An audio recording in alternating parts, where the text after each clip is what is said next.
Welcome to the Cherry Picker, the horror movie podcast where we like to kill people, but not really. I'm your host, Zack Cherry. What's up with you? Who wants tea? It'll relax our nerves.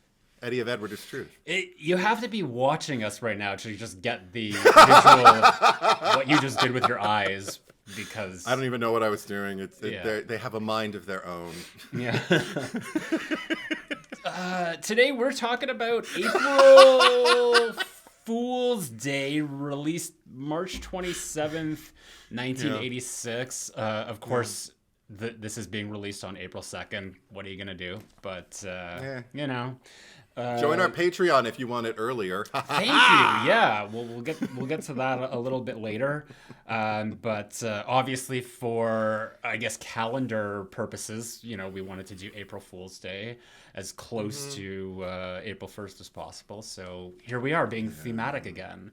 And before we get into it, we want to start at least advertising where you can find these movies before you get into the podcast, just in case you want to pause, go watch the movie, and then come back and listen. So, Edward, where can they watch April Fool's Day? Yeah, at least at the time of this recording, because things change sometimes. But I actually streamed it off Pluto TV, which you get it free with ads. It adds about 20 minutes of running time, so keep that in mind. But if you want to rent it, it's available on Amazon and on YouTube, as are most of the films that we cover. Not Redbox, to my dismay. I used to love, when we first started doing the old pod, patronizing Redbox because it's not owned by some big conglomerate, like, you know, corporate thing. And I'm like, take my money. And I don't know, their selection's just been shrinking. I haven't found anything in the longest time there. So don't look on Redbox. Patronizing Redbox? Yeah. Don't worry, I've got plenty of patronizing for you. Your tone, your attitude. That's it? Yeah, that's it right now. Yeah, and it's also, there's a Scream Factory release if you want to own it on physical media. We here at the Cherry Picker strongly support social media, physical media.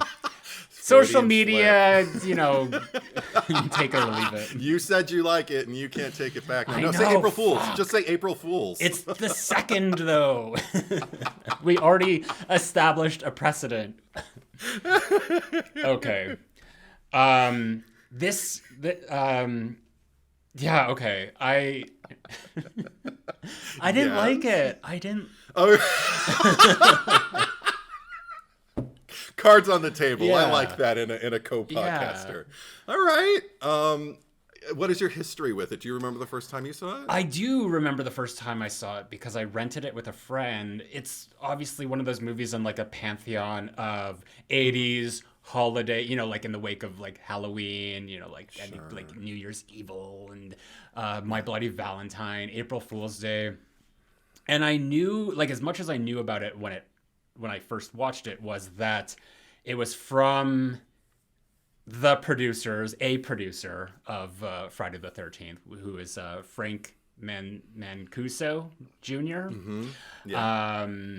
And it starred, in an ensemble, Amy Steele, you know, our girl, Amy Steele, Ginny Field, Friday the 13th Part 2.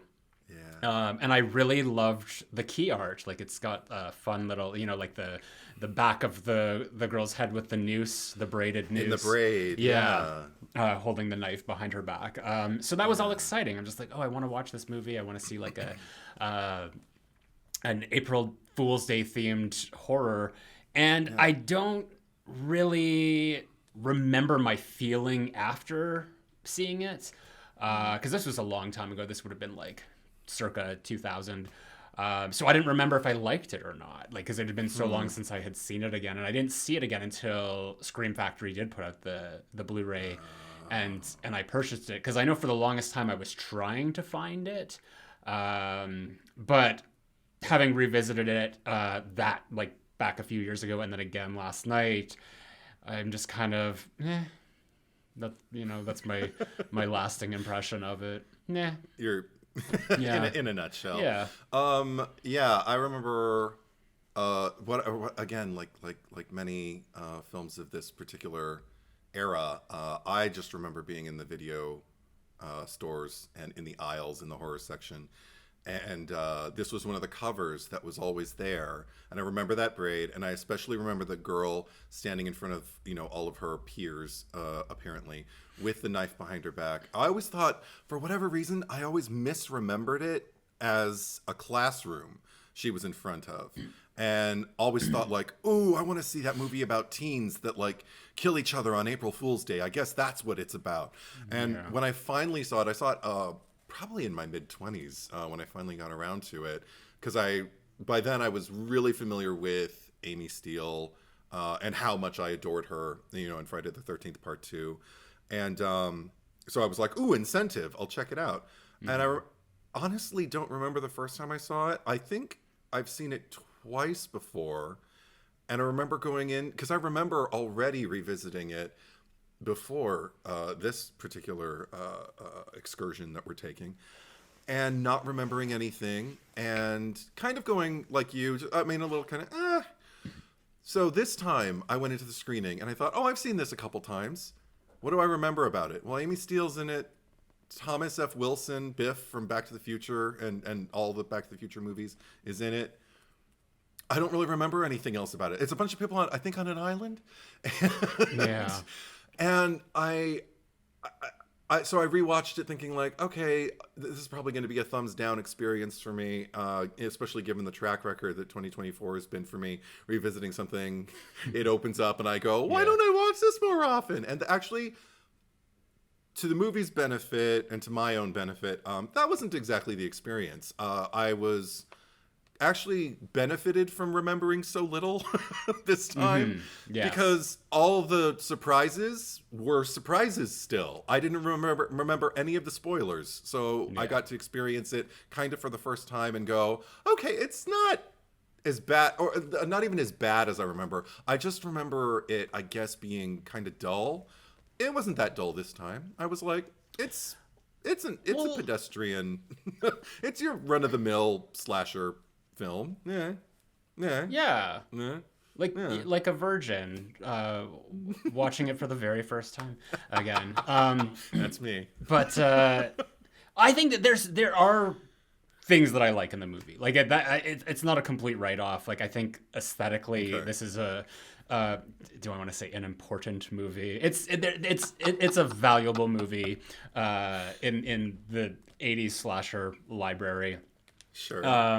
But I agree with you, because when I watched it back when I think it was like 2020, I didn't remember anything. Like I remembered the twist at the end. Like that was the only thing I remembered. But the road there was very murky. Like I distinctly remember the girl like with the knife and like jumping up on the table at the end, and like Amy Steele like kind of like backing into the room and then like seeing everyone and like ha ha ha like all that shit. Yeah. But other than that, nothing else. And we did a movie last or 2 years ago, not a year and a half ago, Bodies, Bodies. Yeah. And I kind of alluded to the fact that it was sort of like a reimagining of like an 80s slasher. And that would be this, because it does have a very kind of like April Fool's Day vibe to it. Like just people, like these privileged people like stuck in a 20-something mansion, and there's like things that are happening are not as they seem. By the end, there's a twist reveal. I really liked that movie. I thought that was great, but there's a lot of similarities to it. And, it's almost like the A24 thing. It's just like where, like, let's take silly horror movies and just like A24 them, give it that like A24 polish. So yeah, I really liked that. And I think that in the grand scheme of things, like the fact that this is kind of like all just a joke is, I mean, it's kind of telegraphed in the sense that it's like April Fool's Day sort of thing. But I always wish that there was a little bit more, like they could have leaned into it. And I even watching it, because it's sort of, and we discussed this briefly last week when we did the Cherry Picker After Dark of our top 10s.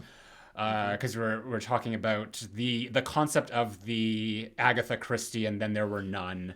Right. So that's why, like, going into this conversation with you, I had a feeling like, is Edward gonna like it? Because, you know, he notoriously does not like Agatha Christie style like murder mysteries where just people are getting picked off one by one. And in a sense, like, I feel like they were trying to do that. It's just like the execution of that was very poorly done here. Okay, see, for me, like, the reason I think I liked it was because maybe the Agatha Christie components were things that I identify as Agatha Christie components were, I don't know about poorly handled, but they were misidentified. Like, because I like the fact that there was a common denominator that they all had, which was their friend. Most of them seemed to already know each other. And even before they, you know, kind of got onto the island, there was time for them to mix and get first impressions of each other and make first impressions on one another and antagonize, you know, new people and you know, for me to form an opinion on each one of them. But they all felt really pretty well rounded compared to some of the for me, yeah, I mean, I could definitely identify them with maybe like an adjective if I needed to, like, you're the fun one and you're the See, this is the problem I had, because I kept, like, I was just like, how many are there? Because there was just people I kept losing track of, and I was like looking at the scene when they're all sitting at the dinner table, and I'm trying to count them because it's like the blocking wasn't always that great, and I'm just like 1, 2, 3, or is everyone in the shot here? I don't like, because there was characters that stood out, but there's others that just kind of blended in, and that's why I'm just like I don't even know who's who. How many people are there? There's 9 of them, I think. There was like 4 females and 5 males, if I remember correctly. But it was still just like trying to keep track of them, because it's like, there's Amy Steele, I know her. Her boyfriend, who I immediately clocked, he is the guy from Leprechaun. Yeah, I think we mentioned that before. He's the I guess the only competent painter of the 3 guys who paint or whatever.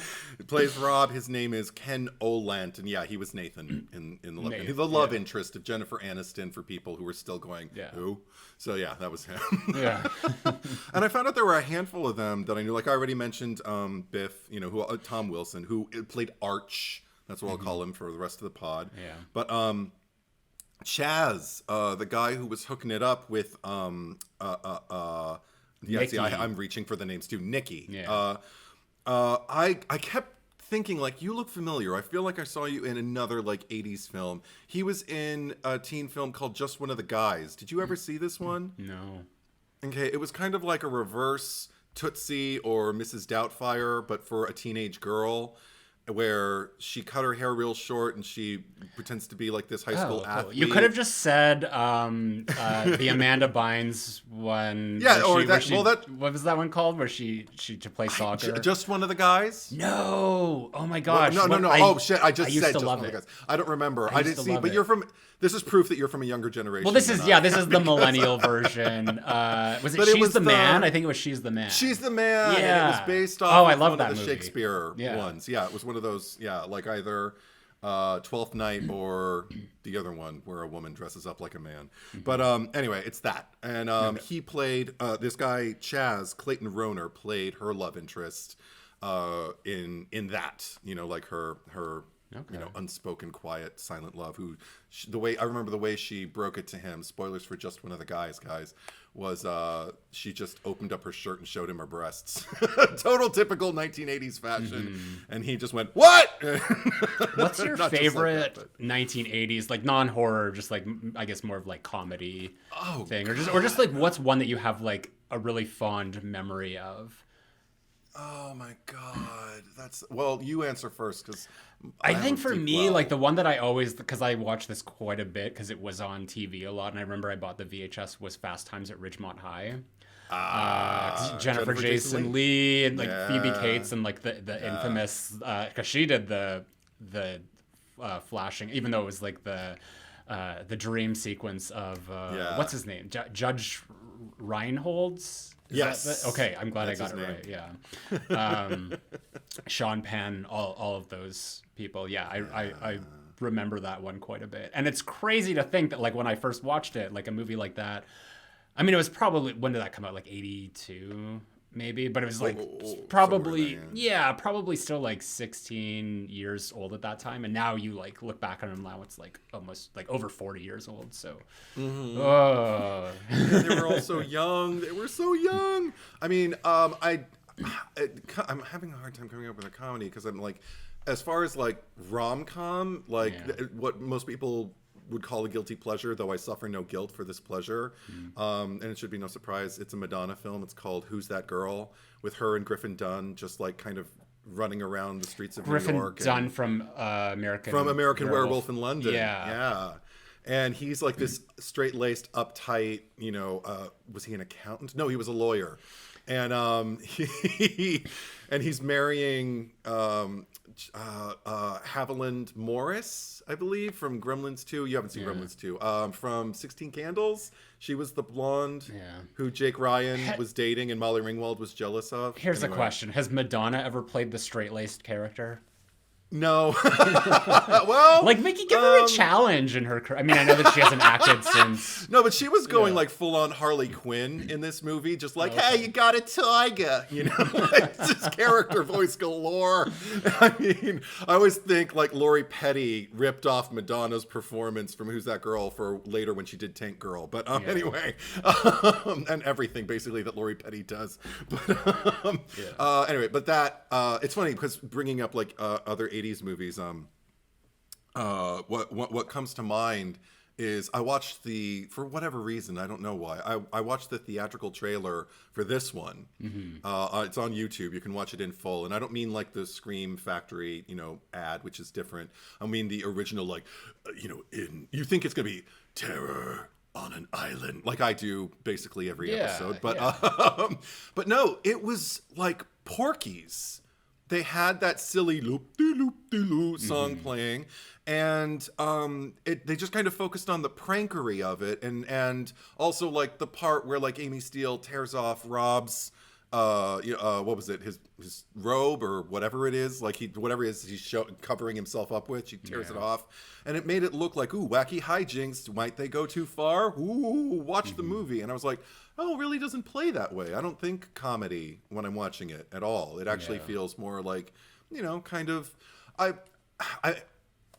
I'm hesitating because I almost said mediocre horror film. I don't think it is mediocre, though. I mean, I don't think it's great, but I don't think it's mediocre because I do find it, after this particular screening, kind of singular in its Agatha Christie attempt and maybe failure. Like, I think it still succeeds in an accidental way. The budget was $5 million. It went on to earn $13 million. So I mean, comparatively to, like, that doesn't seem like a lot, especially like Paramount at the time had the Friday the 13th movies. So it feels like kind of a step down.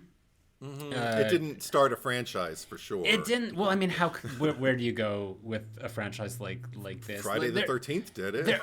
But Friday the 13th like ended with more of a cliffhanger, or just like a question of like, then he's still out there, right, or whatever she says. But no, there's a lot to actually talk about with this one, but before we get into it and get to the premise, I do want to welcome some new Patreon supporters. So if you have been enjoying or watching or hating the podcast, or I guess if you're hating it, you probably wouldn't want to support, but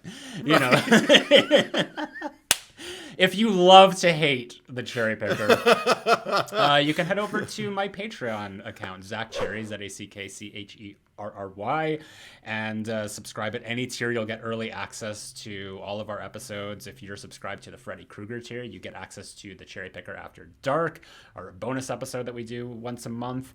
So new Patreon supporters this month, or this week, are Brandy BB, Rigbone M, Damon Parker, and Nessie.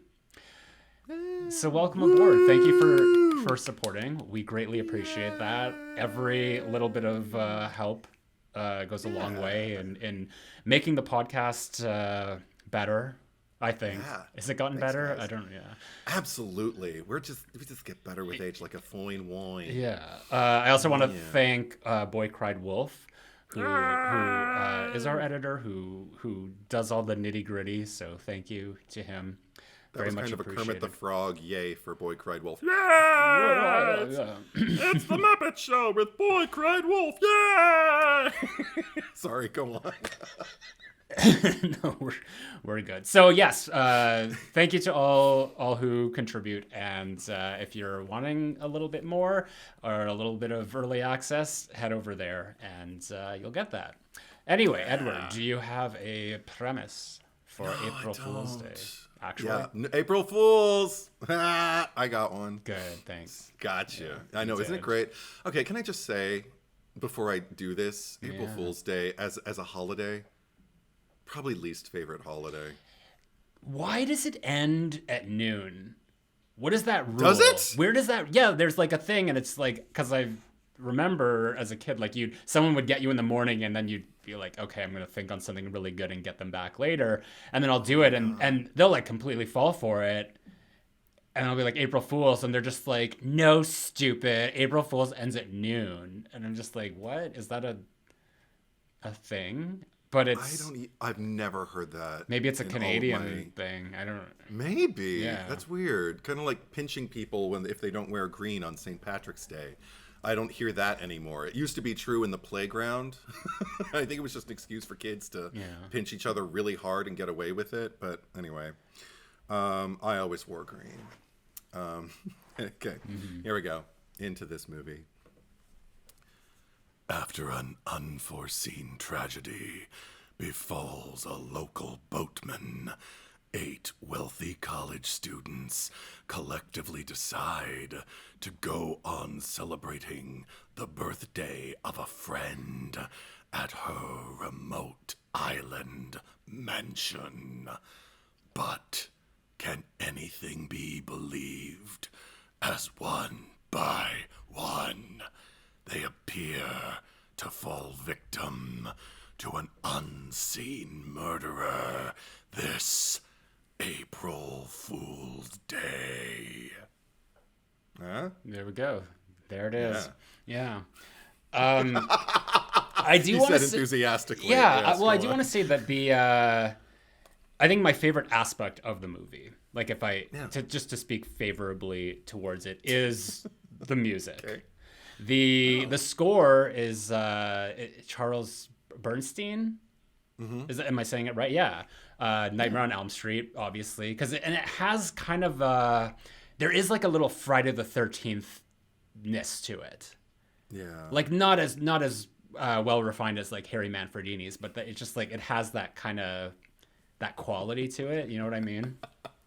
You might as well just like go up to Charles Bernstein and say, "You're handsome. Not like a knockout, but you look good." Wow. I'm sure that he's got the credits under his belt. He did Nightmare on Elm Street. He didn't need to do this one. It was just sort of like, sure, I'll do that for you. You know. Yeah, just rake in those royalties from the ding, ding, ding, ding. Yeah. Ding, ding, ding. Yeah, go for it. Yeah. But it also has the song at the end credits called "Too Bad You're Crazy." Who's Jerry Whitman? And this is like we were kind of talking about it before, and I was just like, let's save it for the podcast because like this is like some weird shit. Like this is something I would see like. I don't know if like in a vaudeville kind of thing, but I can see like I can almost see like Liza Minnelli singing this. Oh dear. Like, but no, it's like too bad you're crazy, too bad you're loony as hell. You know? Too bad you're crazy. Yeah, that would have been very kind of loungy. You see sequins on stage. Yeah, colored lights involved. Absolutely, yeah.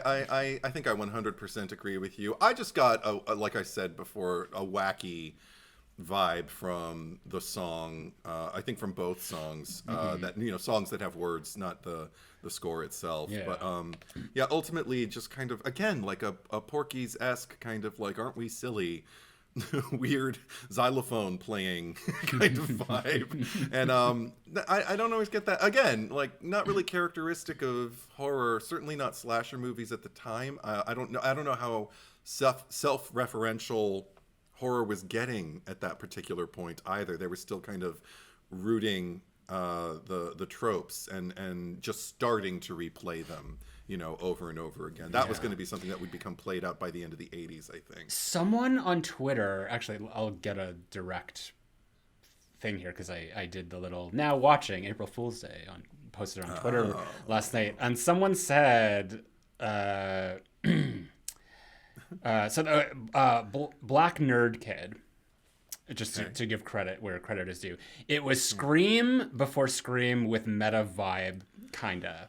And people have been saying that. I don't get that.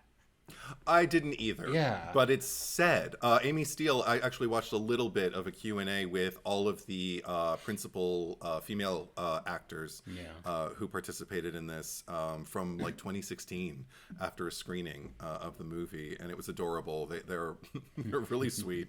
But Amy Steele said it was the Scream before Scream. In a way. I think she put a little parenthetical afterwards because it isn't. But... I mean, listen, I love Amy Steele. Like, Amy Steele is my favorite outside of Sidney Prescott. Like, just Neve Campbell, I guess, in terms of, like, horror Final Girls. But she does not... I cannot see her, like, at home just, like, knowing the genre and watching movies. Like, in the same way that, like, Heather Langenkamp knows the genre inside out. Like, that is just a bold claim for Amy Steele to say. It's just like, we were the Scream of the 80s. It's just like, no, not even in the slightest. Do you read your track record on this episode so far? It leads with a compliment, and then it's just kind of undercuts it. Amy Steele, you are brilliant. Not a genius, but you're a smart cookie. That's just my energy today. It's just like, let me just give you a backhanded compliment there. Right? I love it. No, but it's like it's a similar thing of just like anyone, like every time like a new James Bond movie would come out, and then whoever plays like the Bond girl would be like, well, I feel that I'm the first Bond girl who is ever kind of like smart or like, really like, and it's just like, okay, we're like 20 films into the franchise at this point. Like, you clearly have not watched any fucking James Bond movie. Like, it's just something that they'll say in like press, it's just a thing. They know themselves, and they're just kind of like, people are coming up to them and complimenting them. And they're, it's like, that's like if and not to say that Amy Steele doesn't get criticism. I really doubt it though. But like, people will say to me like, oh, I really love that. But also people saying like, you suck. So I take it both. And I mean, I don't like in terms of like critiques in any form, like I kind of take it all with a grain of salt, but I do kind of hear everything to like, at least have some sort of like sense of humility. Whereas I feel like someone who is of like Amy Steele's stature, where it's just like, oh my God, Amy Steele, like nobody's going up to Amy Steele on the street and being like, hey, you're that girl from Friday the 13th Part 2. You suck. Like that's just, that's not happening. She's probably like hearing how like fabulous everything is every time she goes to conventions, that she's just like, oh wow, we're really, April Fool's Day is something else. We were really the Scream of our time. I don't think she formed the thought, but I think enough people kind of like, that's another thing, like about when there is a what do they call it? Like a sound bite, kind of a line like that's, it's got an earworm quality that is kind of like the easiest thing to remember. It doesn't necessarily always make it true, but it's just kind of like people's go-to. And it happens a lot, particularly when people are promoting things or when something's new and on the scene. But if it hasn't been discussed in a while, people will probably try to search for what's the buzzword, what is the phrase that we're going to keep go no further than Jamie Lee Curtis promoting Halloween Resurrection. There you go. Yeah. Enough said. If you've ever heard an episode of this podcast before, you know what that means. And if not, just rewind. Go back. Listen to some of our Halloween. This is continuity right now. True to life.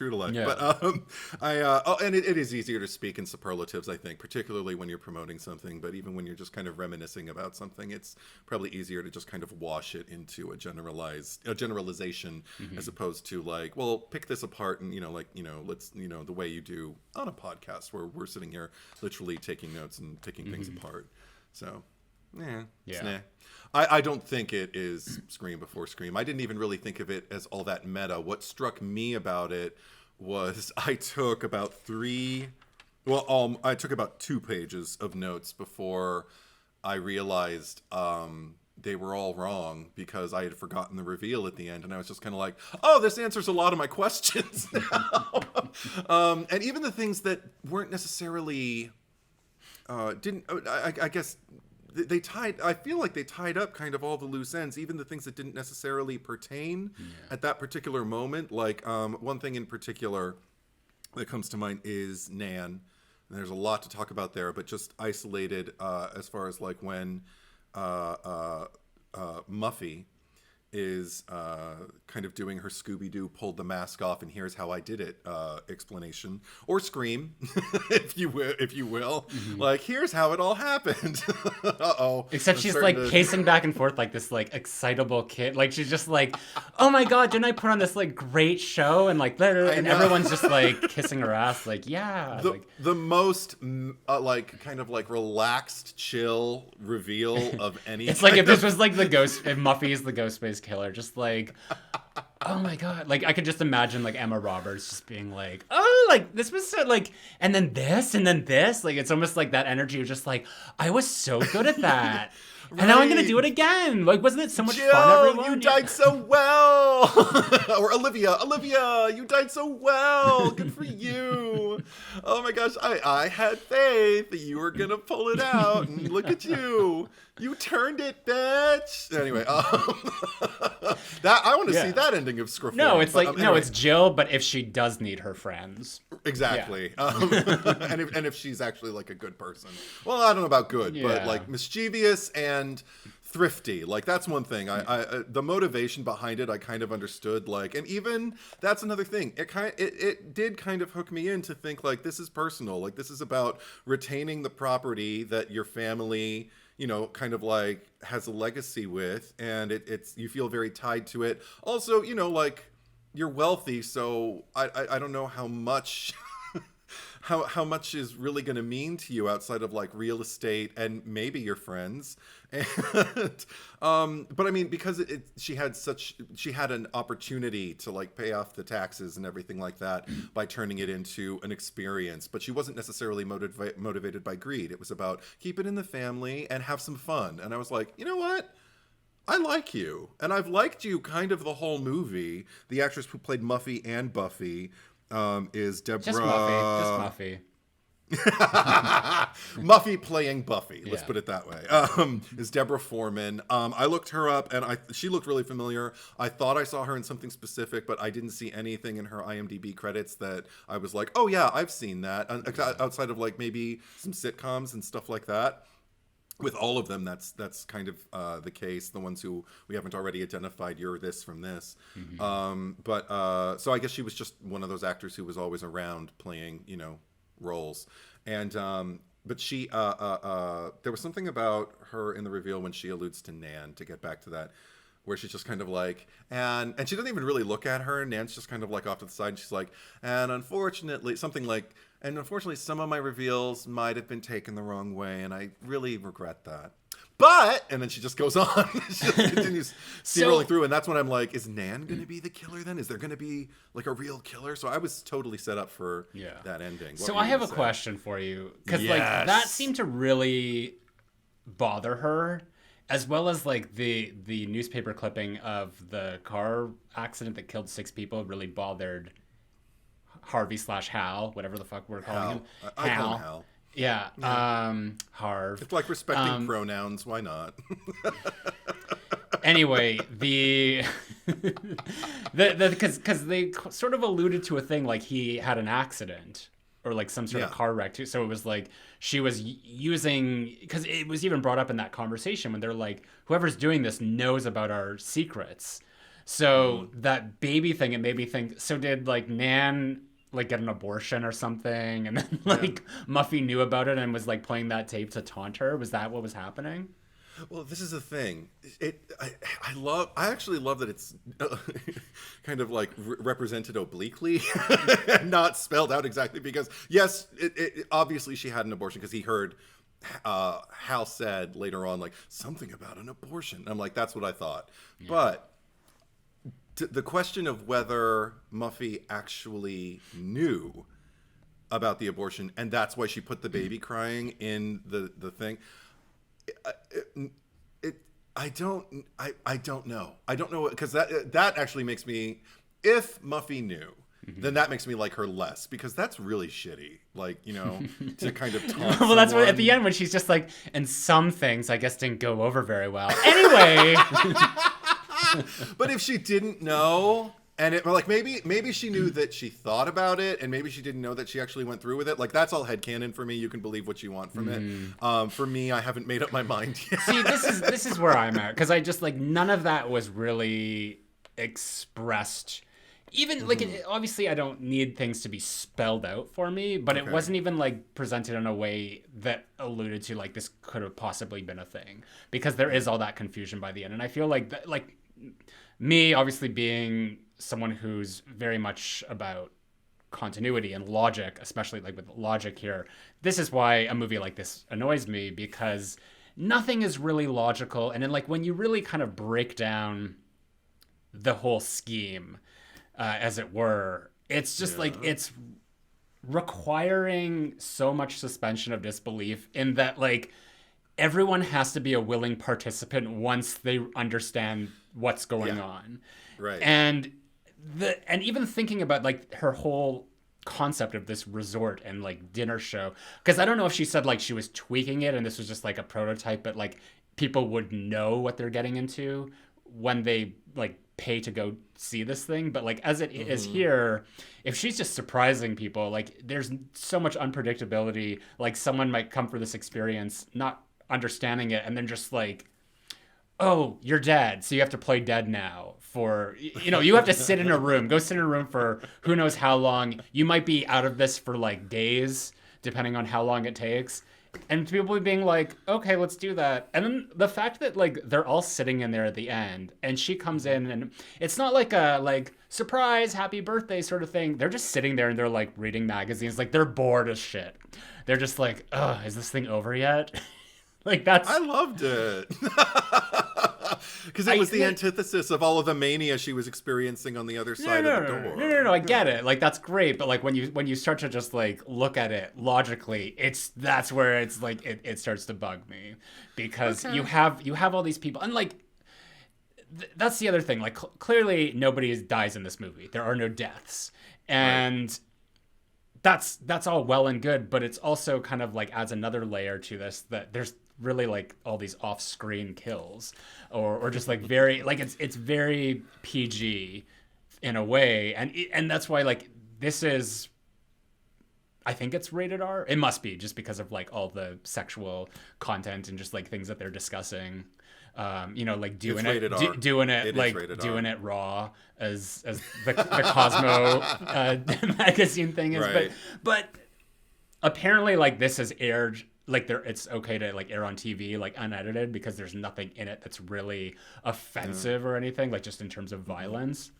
So you know, there's like a lot of possibilities for just like setting things up that are like, you know, fun death set pieces, or at least like fake pranks in a way, because it just seemed like people would just like wander in and like all of a sudden here's a dead body, and then they would kind of like walk into someone, like when Nikki's just like saw the whatever Chaz, and then turned around, walked into, I'm assuming Muffy/Buffy, and then it just cuts. And it's like, that's because we hate that in regular horror movies, so why should it be any different here? You know, like I feel that there was still a certain level that they could have committed to, just in terms of making this somewhat scary. And I don't want to like sit here and rewrite an entire movie, but I think that if there was going to be like an April Fool's Day type of premise, I think that what would have been great for that title is if it was sort of a thing where they played a prank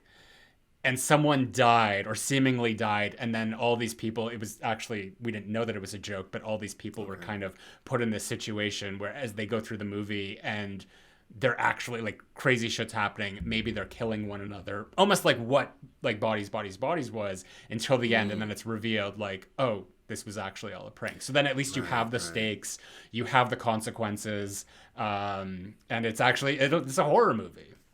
I mean, I see what you're saying, and that actually would have been a great idea for the sequel too, if they ever wanted to make one. But what I appreciated, particularly in hindsight, but I mean, even before that, like I started feeling like, is there some kind of social commentary to this before we got to the reveal at the end? I started wondering, like, because all they do is prank each other, like basically like in that first 30 minutes before anything really happens.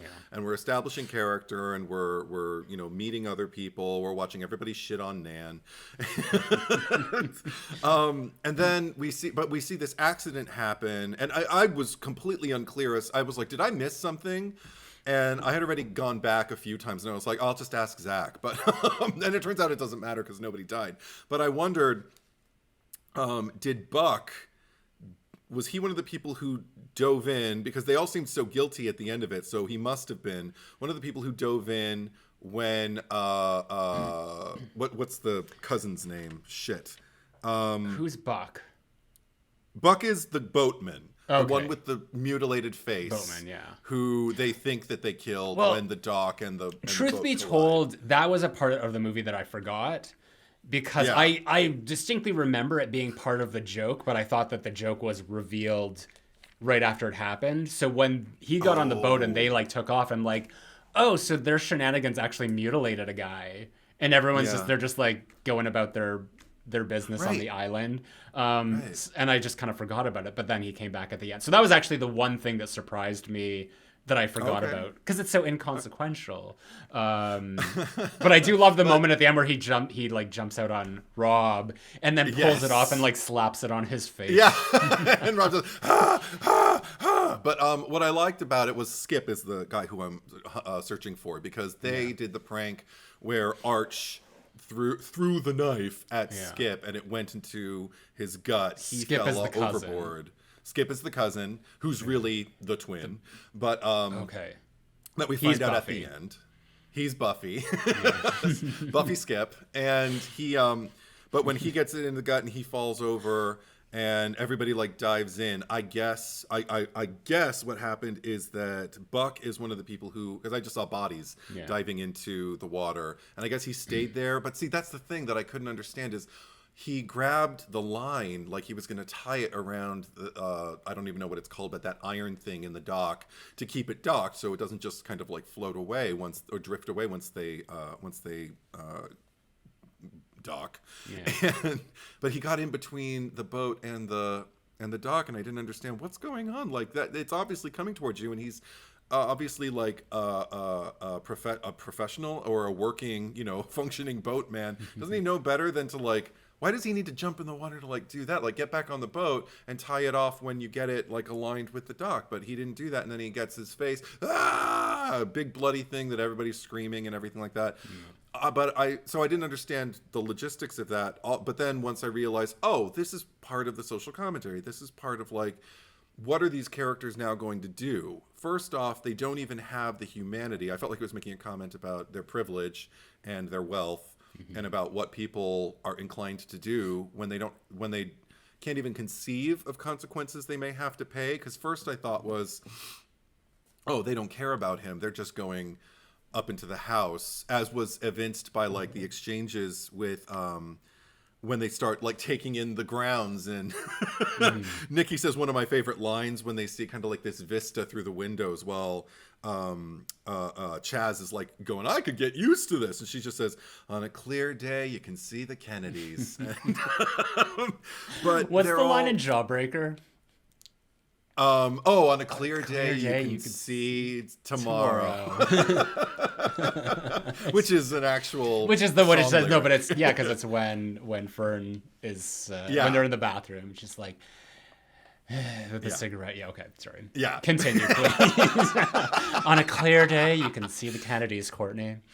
Exactly, and Courtney's just like, excuse me? Yeah. But, so anyway, but they all go in there, and I'm watching them all just kind of like shrug it off. They don't seem all that terribly bothered or traumatized by it now. Mm-hmm. And even when, except for Skip, who's just, it's not sitting well with him, and Nan is the one who I thought was actually kind of the most sympathetic character out of the entire group, because everybody's shitting on her. She doesn't quite fit. She's not really all that fun-loving and fancy-free. She's just reading her books and seems to be very kind of like preppy, button-down plaid and sweater wearing girl who reads what was it, Milton, and of course, and everything always makes me think about Scream now when I talk to you, just like that pig Milton, but not that. She Milton. was reading that pig Milton. And later on, I think Muffy's reading James Boswell, The Life of Johnston, I wrote down. Like, I wanted to look up these titles to find out if they were somehow significant to the movie, and I still have to do that. I haven't done that yet. But anyway, but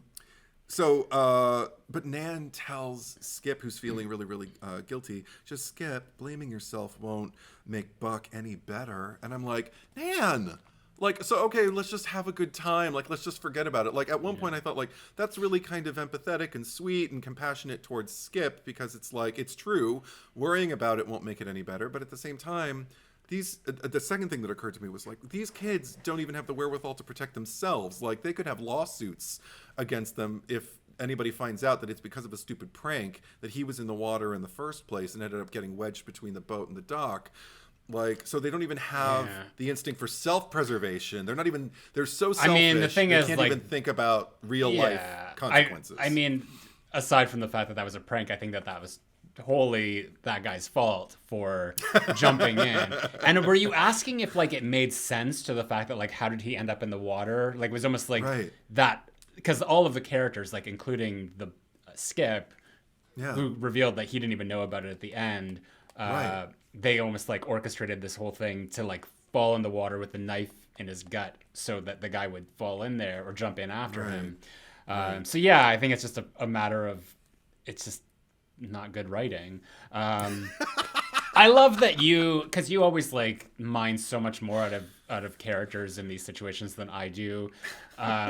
Because I mean, especially if you want to, like if you really want to, you will. Because I see this group of characters and I just see like stereotypes. Like there's some that that stand out to me more, but like I said, I didn't even know how many there were. Like I was having trouble counting. Yeah. Sure. And the whole beginning of the movie and getting in there, I could not pick out anyone from the other except for Arch, who, oh my God, by the way, I love that guy. Oof. And the character, like I'm not as familiar with Back to the Future. But he was he's like really cute in like a very like non-conventional way. And I liked that character was like he seemed like he would be down for some gay shit. Oh my God. All the shit he was doing with, I think it was with Chaz. Yes. Because they were like talking about it on the camera at one point, and then later on they were in the bed together and they were, and I see I'm glad you brought that up, because it reminded me of things I did in high school when I was still closeted, and there would be like another guy who we would just be, being silly backstage. Just horsing around, yeah. Yeah, just horsing around. And there would even be people watching, and we didn't care. In fact, it made it hotter, but I couldn't admit that to myself at the time. But we would just kind of like, like across from each other, like an inch away from each other, fully clothed, in plain view of people. But because we're just fooling around, there's no threat and there's no nothing. But I've wondered about that guy. Yeah. The same way I wonder about the two of them, like maybe, there are some things there that maybe they're not even capable of admitting to themselves. And, because also everything is such a big joke. Nothing can be taken seriously in this movie, Yeah. Well, the other guy, because he was like, him and Nikki, they were going at it like in the most like uncomfortable looking position possible. I almost had to pause it, but then they lingered on it long enough because at first it was like a blip. I was like, "What was that?" Yeah. And was there more than one person or more than two people in that position? And I don't know it was how many just the two legs of were them. like. It was the there, two yeah. of them, and they both had their legs kind of like bent over. They were both like folded in half, but like towards each other, almost like scissoring, but scissoring Yeah. with their whole bodies. It was ridiculous. They were like, it was like a scissor and a twist. It was like some sort of Kama Sutra thing. It's scissor twist. That's scissor what it twist, is. yeah. That's that position now. Yeah. No, but it was just like, look and enjoyable. it did not look enjoyable. They didn't look like they were having fun doing it either. But those were like, like after a while, like those were the characters that kind of stuck out to me, like especially Arch, especially Nikki. Yeah. And I feel that we got to know so much more about them while they were kind of milling about their rooms and just like rifling through things and like the pranks would happen like that. Right. I liked that. Like that's where it's like, okay, we're finally getting to know the characters a little bit better. But then it lingered on it too. Like it just like it was going on for like 10 minutes. And I was just like, okay, come on already. Let's get past this. And here's another thing, and this is gonna lead into something interesting. This movie doesn't really have like there's only 2 acts, and we've talked about like movies that are just like, what happened to the third act?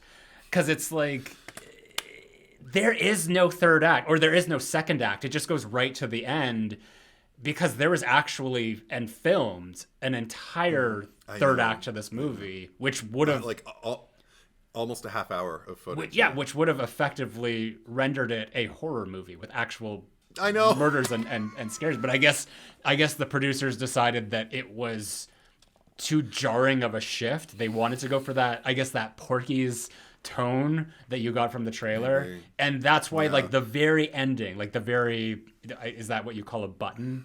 Whatever the thing is when she's like drunk and goes up to or the an bedroom. epilogue, and it's an epilogue. Yeah, that was all filmed months later, because they're like, how are we going to wrap up this story? So that's why it feels kind of disjointed, and it's like, what is going on?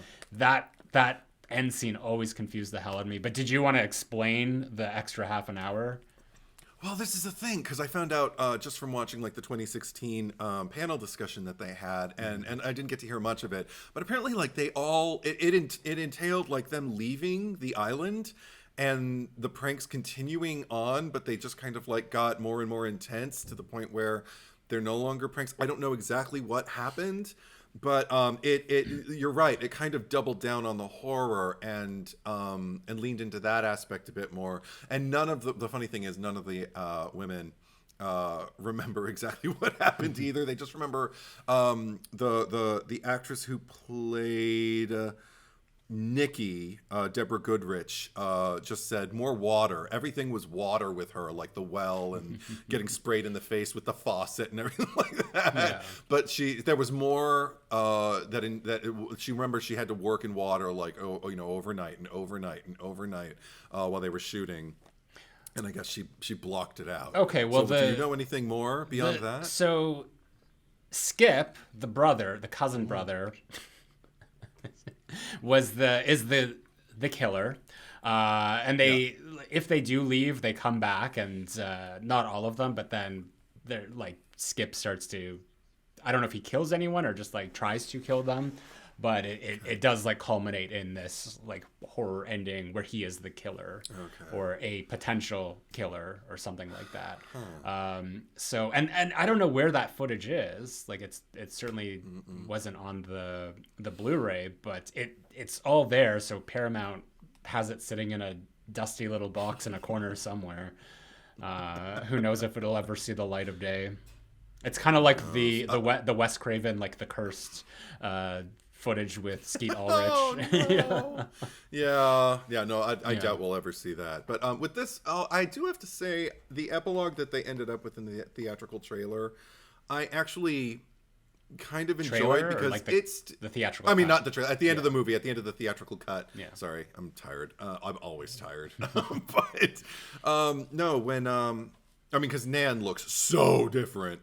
I guess she came into her own. There was something a little lesbianic about that moment.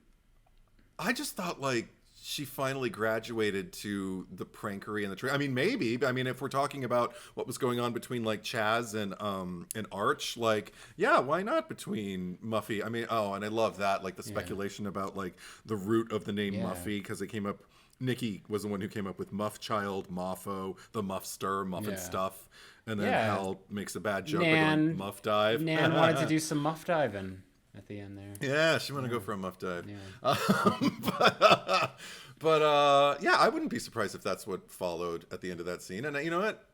They should have filmed it, or even them just like throwing the pranks away and just like laying back on the bed. You're right there. Yeah. Golden. I almost wish that like she did kill her at the end there. It was almost like just to instill like that, there actually is a death in this movie. I am such a dummy. I thought that she was, like, even because of the reaction Muffy was giving when the knife went across her neck, and even though it was squirting blood, like the way she was reacting, I thought, she's feeling pain. Like, I mean, it went really quick, but just she's like, I'm like, she's screaming, she's feeling pain. Oh my God, it's really killing her. She pushed Nan too far. She shouldn't have made that joke about the abortion. It's another one. I totally fell for it. I'm this movie's bitch, basically, is what I'm saying. As far as the reveals and everything like that, like it all worked on me. I'm not saying it's the greatest movie ever, but I'll maybe because I was watching it not just for pleasure, but with a scrutinizing eye and taking notes and things like that. I think I have a feeling I'll remember it better the next time I return to it, and I would return to this. I would screen this for the right crowd. Fool me once, shame on you. You know. That's your response with this movie.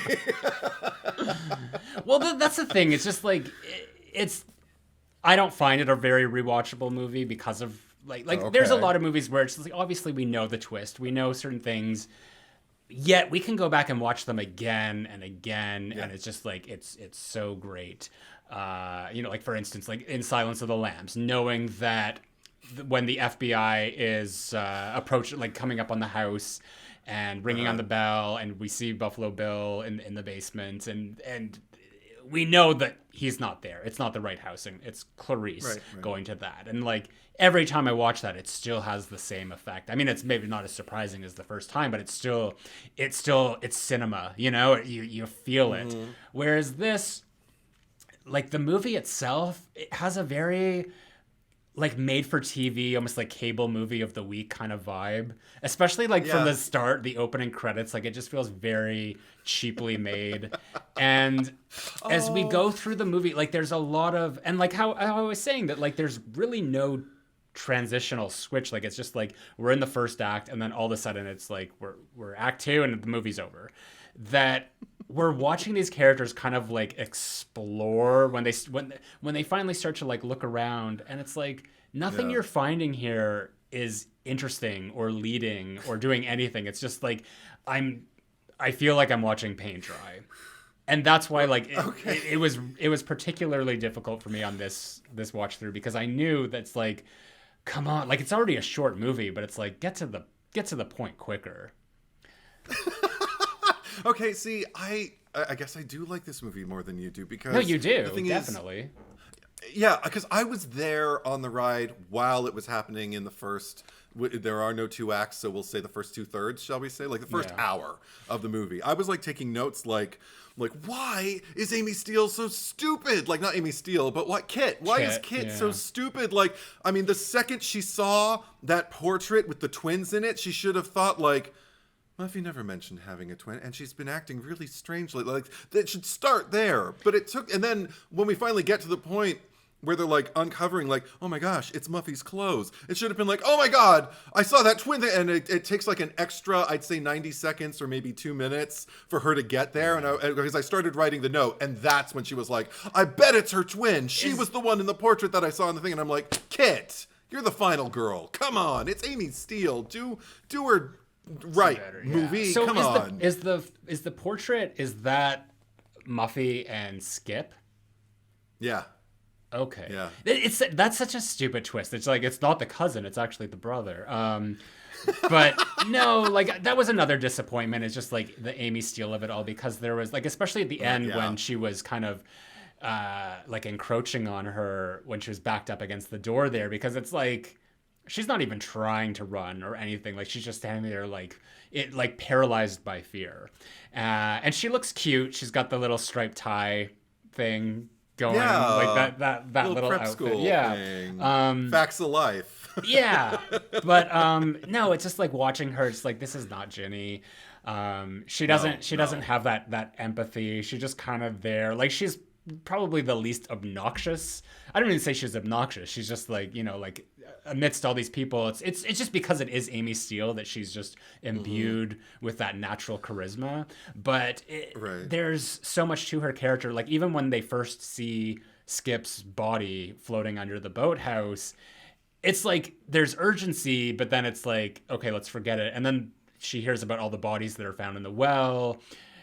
There would have been like more of a proactive nature, or just like, we have to like stick together. But yes, you're right. And like seeing that and putting things together, it wasn't a good look for her.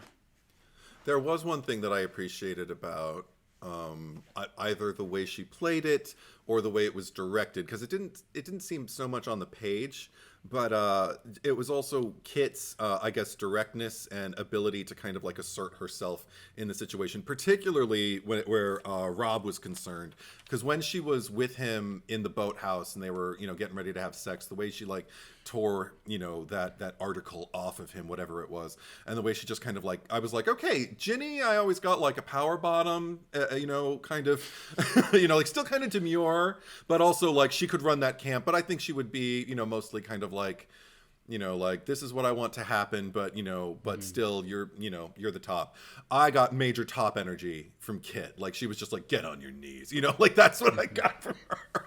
Kiss me hard, you pig. But I feel like Kit is to Ginny what Kim is to Lori. Prom night reference there.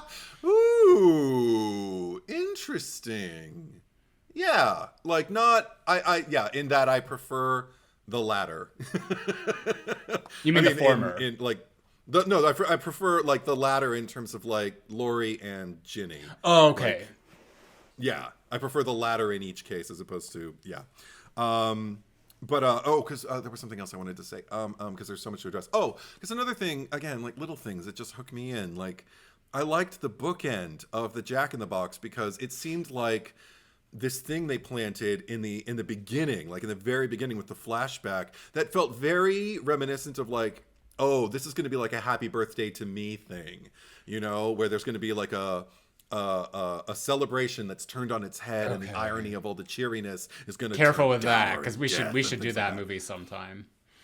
Okay. Yeah. And but anyway, I mean, you find a horror movie called Happy Birthday to Me, things are going to go sour. But so I won't say anything else about that. But I loved just kind of like her getting the Jack in the Box. Because I assumed it was her. I don't remember if anybody said, "Happy birthday, Muffy," and presented her with I just assumed that was her, because we're celebrating somebody else's birthday now. It, just like clockwork. Oh, that time's coming around again, like Halloween, or like, So, well, if we found out that like Muffy's birthday was April the 1st, and today was her birthday. Right. And then she... Oh, okay. I guess I'm just say to that too. But so she opened the present and turned the Jack in the Box and got something spooky that popped out, and everybody was laughing at her, which I thought like, okay, there's your trauma. It's not even necessarily the spooky thing coming out of the box. It's everybody laughing at you because, ha ha, we got you. Oh, that would piss me off too. So then later, a little bit of Carrie in there. Yeah, and also the fact you know me too well. But then like later when it's kind of revealed like, oh. Like, I mean, I'm like, okay, she could be a psycho, but what if the sister's a psycho? What if they were kind of, like interchangeable? Like, well, you've been a bad girl, so your sister gets your birthday this year, and she's the psycho. So then she's the one who got traumatized. So now your joint birthday is a trigger for her. I didn't know what it was going to be. So when she started acting weird and doing like my opening line with like, T, it'll relax our nerves. Just like moving around like all creepy and stuff. I was like, oh my gosh, what is they're either the sister is dead or the twins are coexisting. Like, what is it? Just tell me what it is. And so then when we finally got the reveal, I wasn't expecting what we got. And when she was so well adjusted and happy, and it was all about like this backstory, I love that. Like, I kind of felt like, okay, she's cool. She's kind of fucked up, but she's cool.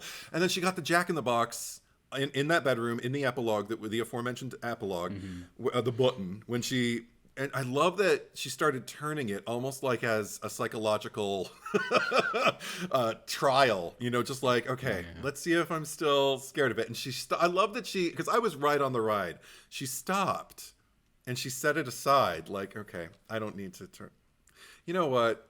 I'm going to do it. And it keeps that kind of weird, kind of dark, fun-loving vibe that I got from her at the Scooby-Doo reveal, where the ghost face reveal, where she's like, no, I'm going to turn it. So she turned it to finality, and that's when the kill happened. And I was so in it. So, I mean, I really appreciated it felt like, oh, they're closing something up, but everything was just a setup for a prank. And I kind of appreciate its consistency in this movie, the fact that everything you think means something, it's just a setup for a prank, even from the filmmaker's perspective. It made me, I don't know, kind of appreciate it on another level. I thought it was funny that the little Jack, I guess, winked at the end. Yeah! Because that just like made me think of the end of James Bond again, of License to Kill, which came out 3 years later, because it has a similar thing with that little weird fish sculpture. I mean, you would know it if you saw it. That winks at the end, and it's just like, really? Okay. But everything you were describing, I just sort of like the beginning and the setup of like this twin duality, potentiality. Right. Because I mean, I knew that that's not the direction it was going in, but it was like making me think of a movie that I like so much better that we talked about in the Cherry Picker After Dark, which was the opening of Single White Female, where we see the twins like in the bathroom, just like putting makeup on one another, or just the one is putting the makeup on Hetty. Well, because we had headcanoned that Hetty, like Jennifer Jason Leigh's character throughout the movie, was the one who was, I guess, the more submissive of the two, like the one who was being made up by the other twin. Yes. Yeah. Absolutely. So, and that just made me think, oh, I want to watch a better movie. Unfortunately.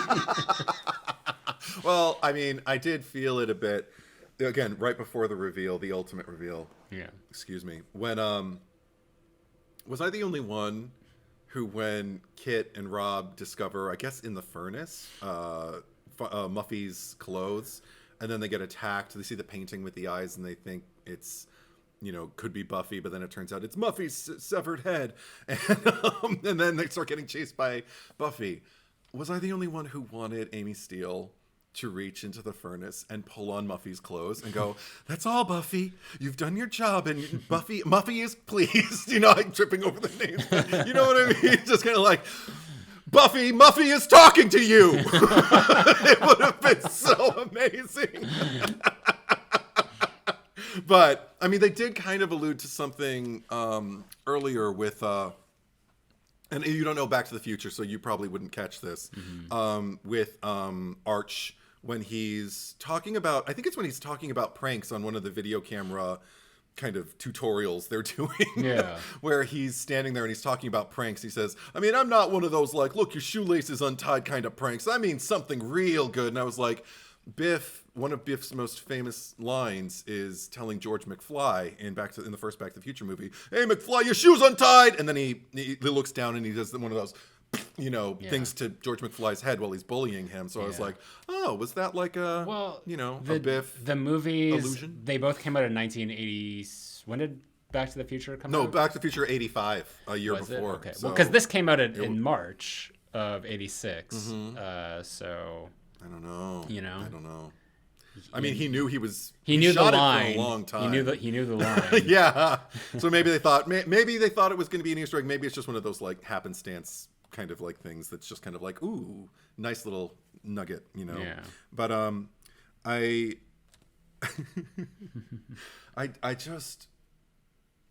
also have to say, like, the more I discuss it, the more I'm realizing that I did like this movie, because I really got invested.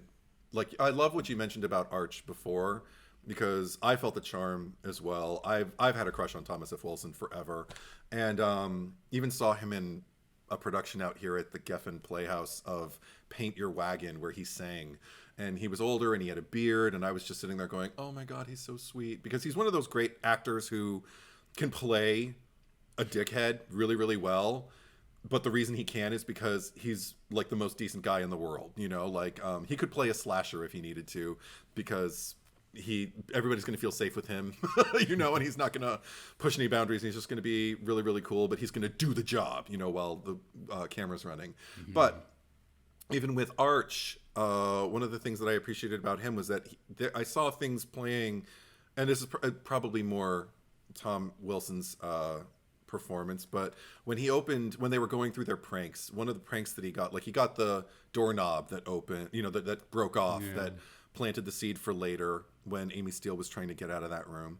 But when he opened up his medicine cabinet and he saw what looked like, I don't know drugs that well, so was it heroin or whatever it was? Well, yeah, because there's like the little, like the rubber band. Yeah, so, like it was there was a syringe and obviously drug paraphernalia. Well, because that was the conversation they were saying later. It's just like, I think you got my room or something like that. So that was like someone else that was meant for. Right. So Muffy was totally fucking, like she dug into these people's backgrounds, and she's just like, oh, Nan had an abortion, I'm gonna play this crying baby for her, and this person has a drug addiction, so I'm gonna put that in there. Or maybe they were recovering. So now the more that we're thinking about this, Muffy's kind of see you next Tuesday. Yeah that's really mean-spirited, actually. Like, I guess if she were going to do this kind of thing to a different group every time she hosts a weekend there, do you think she would research them? Like, she didn't have the internet back then. Would she hire a private detective to follow them and find out what's fucked up about them and then leave kind of remnants of that? Because that was the other thing. Nikki seemed to be... I really liked Nikki a lot in this movie. Mm-hmm. I particularly the performance from Deborah Goodrich. I thought I think your point of view in this movie is probably my favorite to watch, because she's like the Paige from Valentine. She's the fun one, yeah. She's the one. Oh no, Paige is the sexy one.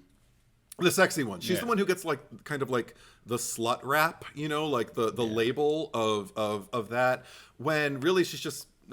Again, from my vantage point, and it's easy to say this in 2024, but she's the sex positive one. She's the one who's just kind of like, you know what, I want to feel good and I don't have any shame about it. Good for her. Mm-hmm. But I've always felt that way. But I like the fact that I don't know, there was something about the way she played the scene when she was packing up and she was trying to go, and Chaz was trying to be funny, putting on all the sex masks and everything like that. And again, I had a point of view while I was watching it going like, dude, stop trying to turn it, like, listen to her. Like, that's all she wants is like someone to like take her seriously, because nobody does. Mm-hmm. And in fact, I thought that was another fucked up thing for Muffy to do, was put all of the BDSM shit in her room, kind of like slut shaming her.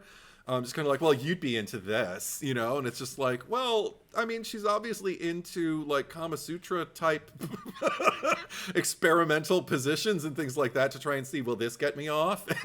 But I don't know, like, I'm again, just details. The more we discuss, the more I realize like this is incredibly detailed, but the less I appreciate Muffy and the more I appreciate the performance from the actress Deborah Foreman who played her, because I think she was the one I had the most fun. Wait, which, because they're both Deborah. Deborah Foreman is Muffy. Like, I loved Nikki because of the dimension of that character, but I loved Muffy because of the campier aspect of it. Yeah, okay. Deborah Goodrich. Yes. Is Nikki, yeah. Okay, Yeah. And it's like the same spelling of Deborah too. Yeah, I know. Yeah. I guess they must have just called them by their last names when they were on set or something. But I would definitely watch this again. I think I need to rewatch When a Stranger Calls, because this has the same director as that. It's Writer-director, yeah. Yeah. Well, that's a movie. Did he write this? I don't think he wrote this, though. I don't know if he wrote this, but he wrote and directed When a Stranger Calls. But I've actually never seen it, When a Stranger Calls. Like, I've seen the scene. Because it's one of those movies where it's just like could have been a short film, which is like everything that's coming out nowadays. Like everything could have been a short film. Oh boy! But for certain. One of these days, I'm gonna watch When a Stranger Called in its entirety. Maybe we should do it for the pod. Maybe we should. Well, of course, yeah. I mean, that's this director. That's where we always take care of shit. So I think we will. Do you own it? And is it on the shelf? I don't. I have the sequel, When a Stranger Calls Back, which is actually I really like that one. Okay. Yeah.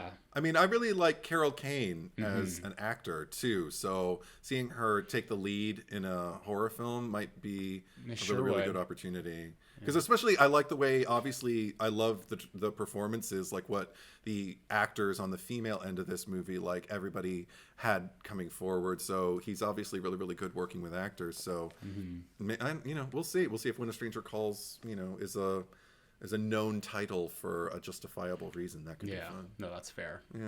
Yeah. You got anything else to cover? No, I feel like we could probably move on unless you have any more nuggets that you wanted to discuss.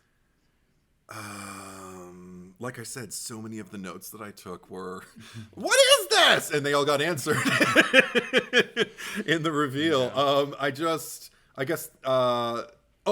Just one little thing. I liked the fact that the dolls' faces looked like they were made up, kind of to try to resemble the people in the house, but in the mansion. But at the same time, they reminded me of tiny little versions of mock-ups that special effects people make when you make a head of someone that needs to be stabbed, particularly of the era that we're in, the mid and early 80s, when like voodoo, Friday the 13th, like a voodoo doll. No, but I mean I'm just thinking of Chucky and Child's Play 1. I mean, kind of like that, but even just the way a special effects person, would make a mold of your face if you needed to be stabbed in the forehead and they needed it in close up. So they had they had the heads at the end and they were pouring champagne down, and then he put it next to his genitals. They were just going wild with that shit. Yeah, and I kept thinking, that's another thing, the sin factor in this movie, the way everybody seems to be committing different sins throughout, made me think okay, the comeuppance has to come soon, and it never did. Again, that's no, they're still rich and privileged, and they're alive, And that's why a sequel following all these characters who have nothing to fear now would be really, really good if they all start getting picked off. That's why we have the cherry picker. So on that note, let's head to it. It's not like we kill people. On purpose. All right, who's going to be the cherry on top? Because I have it narrowed down to 2, and I feel like it's the same. You and I, we're usually very consistent with our cherry on tops. Yeah. Cherries on top. Who came to mind for you? Well, cherries on top. Cherries on top. Yeah. Well, the two, as we mentioned them already, Arch and Nikki. Ooh. I would say Kit, but that's just because it's Amy Steele. Kit as a character does nothing for me. She's not the MVP of the movie as a character, no. I would lean toward Arch just because when he, quote unquote, got killed, what was that snake anyway? But when he got killed. Oh, no, but she even said, she's like, well, there's some things, I didn't know about the snake. There's some things we have to be careful. Unfortunately, the presence of a snake. Yeah, it was crazy. I like that. Just that was an accident. Sorry, folks. So again, it's another be there. point against that bitch.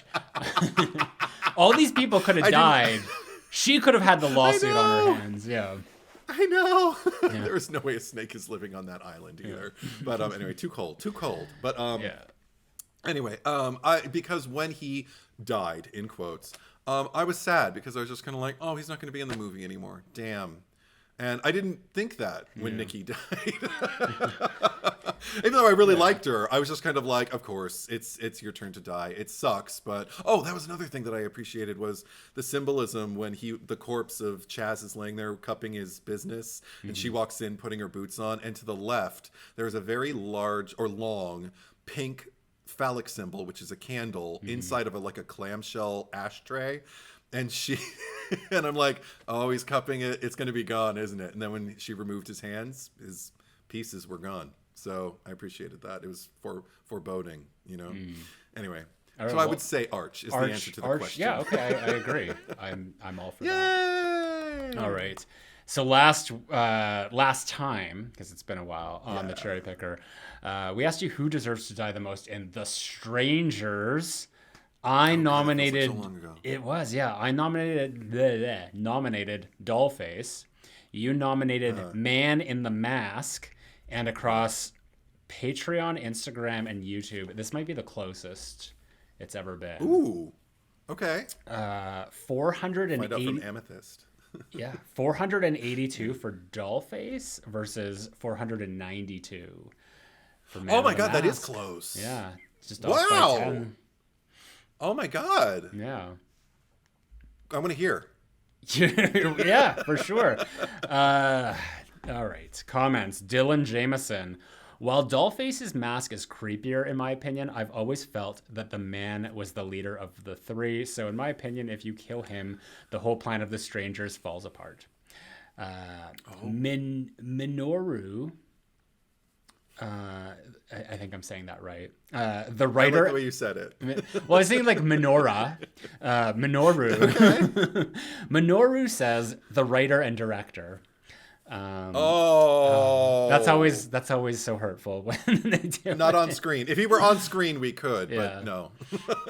If it's like M. Night Shyamalan, because he always has his little rules Hitchcock, in his movie. yeah. Hitchcock. But I'm gonna kill Hitchcock. Angelica Noel, something about Dollface. She is somberly, ethereally evil, purely and simply evil. She is the most interesting, yet also the most antagonistic of the bunch. So with that, her demise would be the most enjoyable. Also, I could and have binge watch you two all day. Thank you for the best. Thanks for the best content. Well, thank you. Oh, awesome. And you're welcome. Yeah, that's great. Thank you. I still think that Pinup Girl was the most, like, she was the leader and the most interesting of the three. Me too. I think we decided that, yeah. Anybody who thinks Man in the Mask is like, I'd say give it another watch. Take a Yeah. look at the body language, and yeah. It's all about the body language. Don't underestimate the importance. The second Steve says, I keep remembering the end when she wants one of those religious pamphlets and says that she's a sinner. So she has some shred of remorse, or at least appears to. I don't buy that. I think that she was just, being cunty. I mean, the way like serial killers like to return to the scene of the crime just to kind of like move around unseen and nobody knows that I'm the one who did this. I think that's what she was doing. Just kind of like, you don't know that I just killed people. Yeah. Amethyst Frost says, kill the man, because Dollface has the only two memorable lines of the whole movie. Although to me, the three strangers are so interchangeable as personalities that this is kind of like the idea of nominating the twins in Us as a test to see which host is more popular. Do you even remember their names? No. But it wasn't that. Was it the twins, or was it like the evil version of them? I don't remember. I think it. I don't remember what we. really don't. We'd have to go look at the. We'd have to look at the list. That, speaking of Amethyst Frost, has. So if you go to the YouTube channel, it's the spreadsheet that's under the About section. You can keep up to date on all the poll results. Yeah. JPW Campbell. It's March 17th at 9 p.m. LA time, and the vote is literally 50-50. It's only been 2 days, so still time for one to take the lead. But wow, I've never seen it split down the middle before. Incidentally, I voted for the man because, he's the leader, and we can assume has some sort of influence over Dollface. Either she's his daughter or kidnap victim. Ooh. Well, Kidnap victim. remember, because I think what I had said is that it seemed like a family unit where Dollface was the daughter, like the kid, and then like Man in the Mask and Pinup were mom and dad. As far as a Yeah. found family, I feel like I always got a found family I'm giving vibe. them way more credit than they deserve. Bananas are good. Okay, well, this is not I agree. part of it, but they say please do idle hands. Well, it's more of like a Halloween season type Ooh, thing. yeah. Maybe. Okay. Thanks for the suggestion. Yeah. We do not take requests here. Sheem says, I voted for Dollface. The man in the mask was more intimidating, which made him more interesting. Hamish, not listened to the episode yet, so don't know the reasons, but this really seems like a coin flip. I landed on Big Mask Boy, so yeah, Mask Man it is. Can't wait to see what the new Strangers is like. Much love, guys. Thank you. So I feel like you won because a bunch of people just like tossed a coin and Justify it however you need to, Zach. take your 10 vote lead and shove it. I love how personally Michael, yeah, very personally. Michael CZ. You had the biggest streak for the longest time. I'm not okay? taking it Can we personally. I'm performing, you know. You're creating content. I'm creating conflict is what I'm creating. You are a Scorpio. Michael- An October Scorpio, no less. Go on, sorry. Thanks. Throwing me under the bus. Watched Michael CZ watched this for the first time yesterday after seeing this post. Must say for a 2000s horror movie, it's pretty good. Jazzy Boo. Hey, Jazzy Boo. I picked Y'allface, because she's the one that started everything. Is she the one that started it all? Is Tamara home? Is Tamara home? Did I mention She started that. Did I mention the sequel that I wanted to see where they go to the house and Yes. Tamara is home? It's just like, what now? What I don't know if you mentioned it to me. I don't know if it was on pod or off, but I Yeah. do remember you alluding to that. So Yeah. probably. See, I mean, we recorded 2 weeks ago, so I apologize if I'm being repetitive. all a Yeah. haze. It is. Mendejito? It depends whether or not Tamara's home. Speaking of, Victoria, haven't listened yet. I stan Dollface. She's an it girl, but I have to say she's the most sinister, in my opinion. Voted Ooh. DF. I'm guessing voted Dollface, yeah. Dollface, yeah. It be like that says, OMG, it's literally 50-50. This was like a big deal for a lot of people. It was like right down the... That's awesome. It for the sake of just like where it landed on the YouTube poll, because this is where I'm reading the comments from, it was 51% man, 49% doll. Wow. Yeah. Jessica Jan Pasco says, I kind of want to vote Man in Mask since he scares me a bit more, but I hate that little bit of forehead showing on Dollface, so I'll probably vote her and here and then on Instagram so I can vote for both. Well, then you're just canceling out the votes if you do that. I mean, thank you for voting on all of our polls. But it is a cancel. Engagement It's more engagement, No, but but it's the more a cancel. It's a cancellation of. It doesn't matter. Like, it's engagement. Thank you for participating as much as humanly possible. That's what you say. Okay. So kiss their asses so they like you more. No. How about leave the door open? Don't invite someone into your home and go like, no, not like that. Walk out again. Come back in. Do it right Slower. next time. Do it right. Antonio G. You two for making me watch this again. You two for making me watch this again. No, but seriously, this movie this movie is one of the worst on this podcast. I get every horror movie has a character doing something stupid, but when the only characters we're following constantly do stupid shit, I don't care what happens to them anymore. They have a shotgun, and instead of pulling a Judy Greer from Halloween, they drop the weapon to try and push the piano in front of the door. Or how about her hiding in the closet but not shutting the blinds? They both should be chosen for the cherry pick. I mean, I agree. I don't think it's all that great. Would have been great if they like dropped the they piano, if they like lugged the piano up to the roof and just dropped it off on the They both strangers at the suffered front so door. much. I couldn't bring myself to think that either one of them deserves to die most. Unless if you, because you went first, if you would have picked one of them just to stir up interest, I probably would have picked the other part of the couple, because that would have been interesting. That would have been fun. Yeah, sometimes we do this in a way that's like strategic or Thomas Baker says, I pick Man in the Mask because I'm a Dollface stan.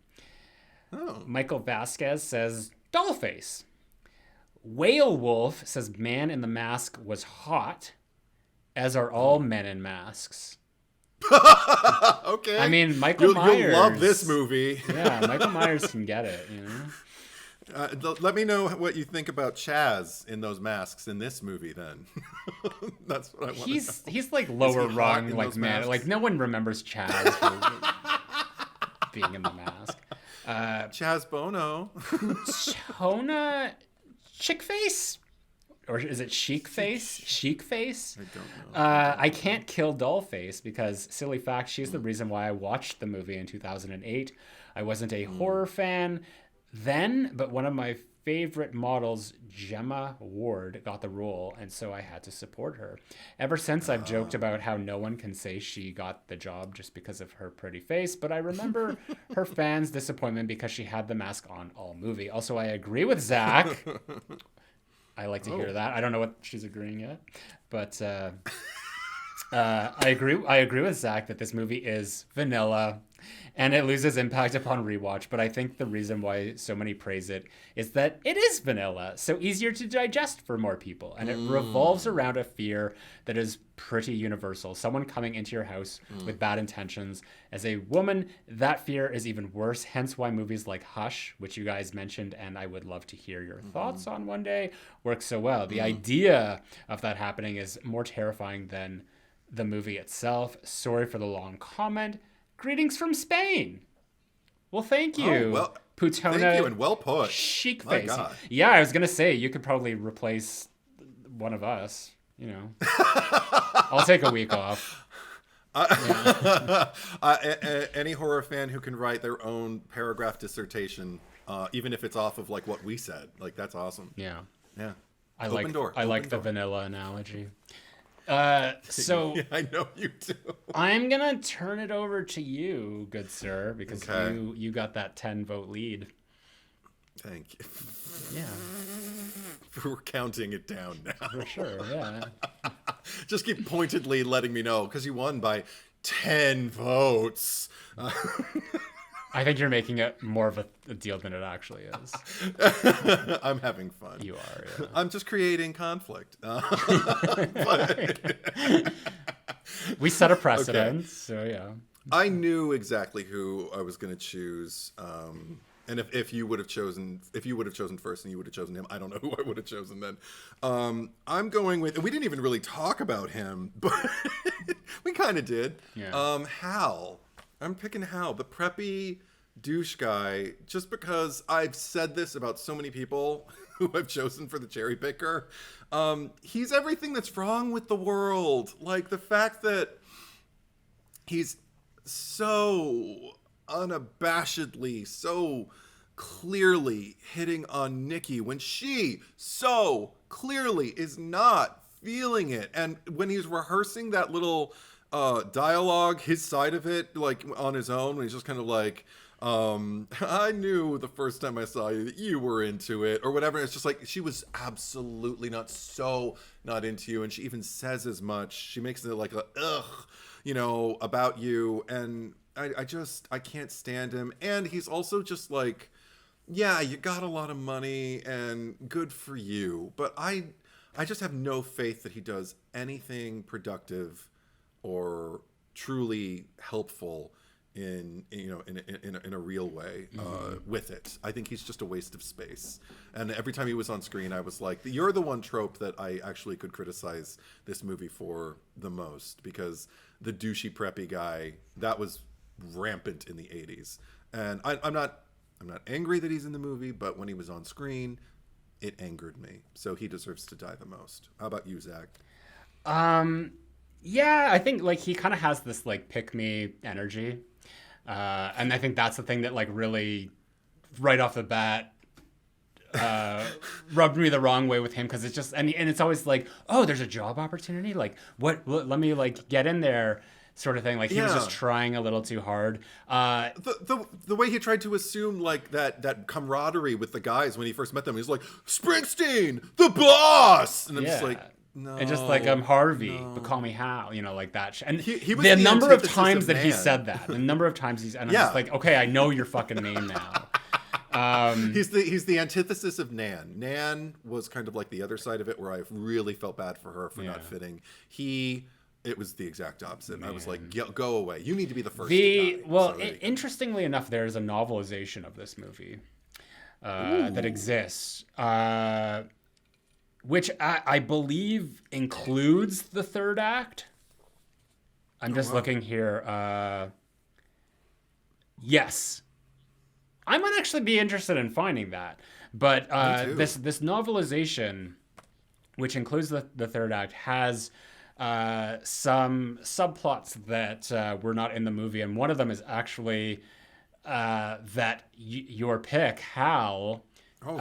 does get together with Nikki at the end. They this is what it says on IMDb.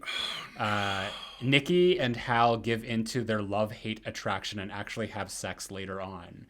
And that confuses me. That's not what was depicted in this movie. Yeah, that was not. Okay, stop it. You had your floor. I'm just saying. I'm just bringing this up because part of this also bleeds into my pick. But I mean. Regardless of that, that confuses me a little because I thought she was with Chaz, but I guess maybe she dumped him after, being such a little bitch for most of the movie. But another addition in this novelization is that Rob was late at the beginning. Because you remember they showed up at the dock late because he was. Right. And they were fighting. He was having an affair. He was cheating on Kit. And that's why his fly was undone because he had been in such a rush to get there that he forgot to zip up. So, I mean, if we're looking at the novelization as canon, there's some interesting developments. But anyway, yeah, I'm gonna go for Rob because he just had this really weird energy. Like he's just like that couple. I bet you like a week later they broke up because there's no way that she's gonna stay with him. Like he was just so like just difficult. Like everything is like, I don't even know what his deal was, like what his story was, but she was just trying to like amp him up or just like oh yeah, you got this thing, and he's like, I don't want to talk about it. I want to, like, he was just kind of being an asshole to her for the whole time. And I mean, even though like Kit is not Ginny, I still like her because she's Amy Steele, and this guy just like does not deserve to be with Amy Steele and just being kind of a shitty boyfriend. And even at the end, just like when he's locked in the pantry or whatever, he's just like, I love you. Let me absolve myself of just being a piece of shit this whole time because I really love you and probably cheated on you before we got here. And that they're not, I give them, what does Tiffany say? I give him 3 months. Or no, Chucky says, I give him 3 months. Or I give him 6 months. 3 if she gets pregnant. 3 if she... Yeah. No, 3 if she gains weight. Oh, is it weight? Yeah. Well, just say, But I agree with you in terms of that. Yeah. At one point I did take a note when I think she kept trying to chat him up because he felt really bad about what his counselor said to him or whatever. Yeah. About like his direction and everything, and she just kept trying to buck him up, and I was like, why is she with this guy? Yeah. I mean, this is lame. This is really lame. I do with this movie what you do with Bride of Chucky and Valentine, in that Jade is Shelley. So I'm just gonna assume that Rob is what's his name? Paul? No, Rob is whoever in Leprechaun who. I'm sorry, I'm thinking about the wrong guy. Yeah. Yeah. In Leprechaun. Oh, you think not Amy Steele is the same character in both movies, but that Rob is, what was the character's name? Nathan. Rob, yeah, Rob exited out of April Fool's Day. He survived because no one died in this movie, and he went on to move to wherever the fuck that Leprechaun takes place, and started getting a job as a painter, working with like a mentally handicapped middle-aged man and a toddler. Well, I guess he's not like a 10-year-old boy, and they only work in 3 colors: primary, reds, yellows, and blues. That's what became of him. Decided his counselor, he was going to become the man he should be. Yeah, he become the man he should be. His career path never worked out, so he ended up being the painter that only works with the 3 colors. And yeah. Also, just in terms of the book that you alluded to, I just did a quick look while I was listening to you on eBay, and there are multiple copies in mass market paperback of April Fool's Day by Jeff Rovin, and there's even a seal on it that says "Now a major motion picture from Paramount." So, cool. Bid today, folks. It's over $40. Oh god. So maybe I don't want to get it. Still a rare find. I'll read it and I'll give you the cliff notes. Thanks. That sounds good. All right. So those are your options. You've got Hal or Rob. Vote your heart, vote your conscience. You can vote on YouTube. If you are new to the Cherry Picker, head over there and watch us. You can vote in the community section. If you are watching us, you can also listen to us. The RSS feed link is in the descriptions down below. You can also vote on Instagram. Our handle is at the Cherry Picker Pod. Thank you for giving that like affirming yes. You got it. Come on. You got it. Keep going. You got it. You're at the finish line, buddy. Just a few more steps. And of course, you can also vote on Patreon. So head over there and support the Cherry Picker. Social media, Edward, where can they find you? You can find me on Instagram, YouTube, Letterboxd, and I'm thinking about just completely dissolving my TikTok. The fact that you're still saying it. I'm not. I'm seriously thinking about just like doing away with it. I got a couple videos out there of my cat that got a lot of views. That was nice. I'm done. I think I'm done with TikTok. What about you, Zach? Well, Edward is truth. One word. Traditional. Edward is truth. Traditional spelling. One word. Well, yeah. Go ahead. Don't forget the handle. Yeah. You can find me on my main YouTube channel, Zack Cherry.